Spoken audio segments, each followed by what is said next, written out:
बहुत सारी वजह है दोस्तों जिसकी वजह से शिवा को देवों के देव महादेव कहा जाता है। वो एक पल में सब कुछ संभाले हुए भी हैं। उन्हें भोलेनाथ भी कहा जाता है और उन्हीं को डिस्ट्रॉय करने वाला भी माना जाता है, यानी वो एक पल में सब कुछ नाश कर सकते हैं।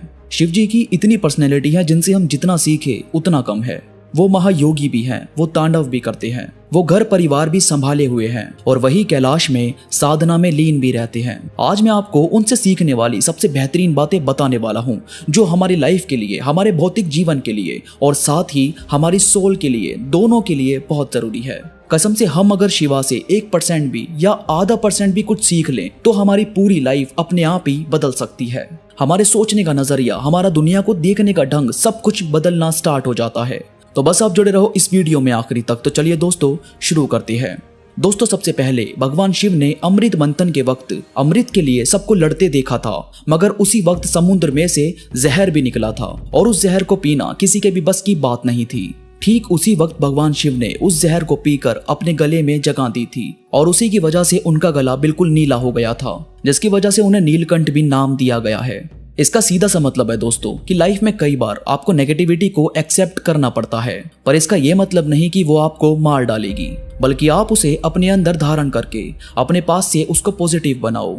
आपके अंदर इतनी क्षमता होनी चाहिए कि नेगेटिविटी भी आपका कुछ बिगाड़ ना पाए। ये नेगेटिविटी कुछ टाइम आपके पास रहेगी, पर क्योंकि आपका माइंडसेट पॉजिटिव है तो आप कोशिश करोगे कि आपकी वजह से किसी को कोई नुकसान ना पहुंचे, और यही चीज आपको हमेशा पॉजिटिव रहने में मदद करेगी।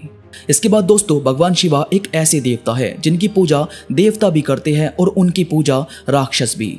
उन्हीं को मंदिरों में जगह दी गई है और उन्हीं को शमशान घाट में भी पूजा जाता है। भगवान शिवा की पूजा पंडित भी करते हैं और भगवान शिवा को अघोरी तांत्रिक भी पूजते हैं। आपने कई बार सुना होगा कि भगवान की शादी में देवता भी शामिल हुए थे और उन्हीं की शादी में राक्षस और भूत प्रेत भी आए थे। यानी इस चीज से हम ये सीख सकते हैं कि वो कभी भी किसी चीज में, किसी जाति में, धर्म में, किसी ऊंच नीच में कोई फर्क नहीं रखते। उनके लिए हर शख्स एक बराबर है। यानी हमें भी किसी भी प्रकार का कोई आपस में मतभेद नहीं रखना चाहिए, क्योंकि जब भगवान ने कभी कुछ भेद नहीं किया तो यहाँ हम कौन होते हैं किसी भी चीज में भेदभाव रखने वाले। इसके बाद दोस्तों शिवा किसी भी तरह की बंदिश से परे है, यानी उन्हें किसी भी तरह का कोई लगाव या भौतिक चीज बांध नहीं सकती। जैसे हमें सांसारिक चीजों से लगाव है, हम हर किसी दूसरी चीजों से अपनी अटैचमेंट लगा लेते हैं और बाद में खुद ही बहुत ज्यादा उदास रहने लगते हैं।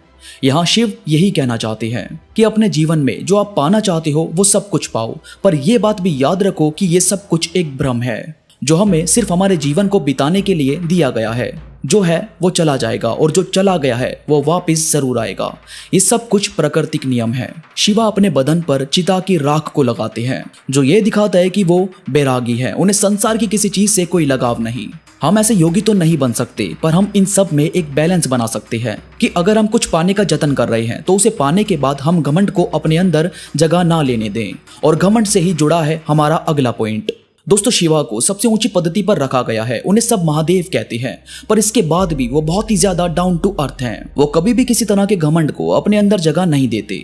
इसका सीधा सा उदाहरण दूं तो गंगा जी शिव जी की जटा से बहती है और हम सब गंगा में अपने पाप धोने के लिए जाते हैं।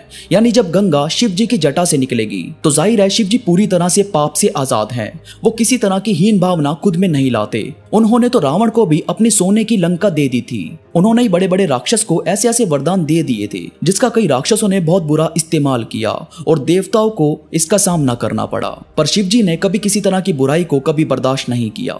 उन्होंने रावण से प्रसन्न होकर उसे वरदान भी दिए थे और सोने की लंका भी। रावण से बड़ा भक्त उनका कोई और कभी हो ही नहीं सकता था, पर फिर भी जीत श्री राम की हुई थी, क्योंकि यहाँ बात चरित्र की थी और श्री राम का चरित्र साफ था। इसलिए बात यह आती है कि आपका चरित्र कैसा है, आप करना क्या चाहते हो। आप हासिल तो कुछ भी करो, पर कभी अपने घमंड को अपने दिल दिमाग में जगह मत दो। और दोस्तों सबसे आखिरी में आती है उनकी लॉयल्टी। सती जी के जाने पर शिव जी बहुत ही ज्यादा क्रोधित हुए थे। क्रोध वाला पॉइंट हम किसी और वीडियो में क्लियर करेंगे, पर आज बात यहाँ पर उनकी लॉयल्टी की है। सती जी के जाने के बाद उन्होंने कभी दूसरे विवाह के बारे में नहीं सोचा। उन्हें सती ही चाहिए थी, फिर चाहे वो कितनी भी प्रतीक्षा करें या चाहे कितने भी युग बीत जाएं। उन्होंने सती जी की भस्म को अपने शरीर पर लगाया और कहा कि सती को उनसे कभी कोई अलग नहीं कर सकता। शिवा को अर्धनारीश्वर भी कहते हैं, जिसमें उनका आधा शरीर मां पार्वती का है। उन्होंने कभी खुद को उनसे अलग नहीं समझा। आज की डेट में ऐसी लॉयल्टी बहुत कम देखने को मिलती है। हम यार जिसके भी साथ हैं एटलीस्ट उसकी रिस्पेक्ट तो कर ही सकते हैं। हमें ये चीज समझनी चाहिए कि दिल से खेलना कभी हमें सुकून नहीं देता। आपको किसी से रियल लव नहीं है तो आप उसे छुपाओ मत, जितना हो सके सच कहने की कोशिश करो। दोस्तों वीडियो में कोई भी बात आपको पसंद आई हो तो प्लीज लाइक करो और कमेंट्स में शिव जी से आप कौन सी बात सीखोगे और फॉलो करोगे मुझे जरूर बताओ। इसके साथ ही कमेंट्स में हर हर महादेव लिखना मत भूलना। और कोई सवाल हो, कुछ पूछना हो तो मुझसे इंस्टाग्राम पर जुड़ो। इंस्टा पर आप और मैं बात भी कर सकते हैं। इंस्टाग्राम का लिंक नीचे डिस्क्रिप्शन में मौजूद है। इंस्टा पर मेरे साथ जरूर कनेक्ट हो जाओ ताकि मेरा भी हौसला जरा बढ़ सके।